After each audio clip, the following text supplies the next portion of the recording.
Guys, നമ്മളിന്ന് വളരെ കുറച്ച് സാധനങ്ങൾ വെച്ചിട്ട് എങ്ങനെ ഗെറ്റ് റെഡി വിത്ത് മീ ചെയ്യാം എന്നാണ് നോക്കുന്നത്. അപ്പോൾ എവിടെയും പോകുന്നില്ല, വെറും ഷോ ആണ് കേട്ടോ. അപ്പോൾ എല്ലാവരും കണ്ടോളൂ. ഞാൻ ആദ്യം തന്നെ യൂസ് ചെയ്യുന്നത് എൻ്റെ സ്ഥിരം മോയ്സ്ചറൈസറാണ്, ഡെർമാക്കോൻ്റെ ആണ്. ഡ്രൈ സ്കിന്നുകാർക്ക് മസ്റ്റ് ട്രൈ കേട്ടോ. എന്തായാലും യൂസ് ചെയ്ത് വയ്ക്കും, നല്ല ഹൈഡ്രേഷൻ കിട്ടുന്നുള്ള കാര്യത്തിൽ യാതൊരു സംശയവും വേണ്ട. അപ്പോൾ അത് യൂസ് ചെയ്തതിന് ശേഷം നമ്മളിതാ മാർസിൻ്റെ ലിപ്സ്റ്റിക്കിൻ്റെ പാലറ്റ് എടുത്തിട്ടുണ്ട്. ഇത് വെച്ചിട്ട് ഞാൻ ഐ ഷാഡോ അപ്ലൈ ചെയ്യുന്നുണ്ട്, അതുപോലെ തന്നെ ബ്ലഷ് അപ്ലൈ ചെയ്യുന്നുണ്ട്. പിന്നെ മൂക്കിനെല്ലാം ഞാൻ വെറുതെ ഷോ കാണിച്ചേട്ടോ, അതൊന്നും നിങ്ങൾ ചെയ്യണമെന്നില്ല.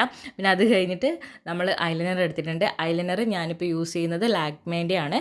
ഇത് വെച്ച് ഐ ലൈൻ ചെയ്യുന്നുണ്ട്. അതുകൂടാതെ നമ്മൾ മസ്കാര അപ്ലൈ ചെയ്യുന്ന പോലെ ഒന്ന് ടച്ച് ചെയ്ത് കൊടുക്കുന്നുണ്ട് കേട്ടോ. അപ്പോൾ ഐബ്രോസിന് ഐ ലാഷസിന് നല്ലൊരു എന്താ പറയുക, നല്ലൊരു തിക്നെസ് നമുക്ക് ഫീൽ ചെയ്യും.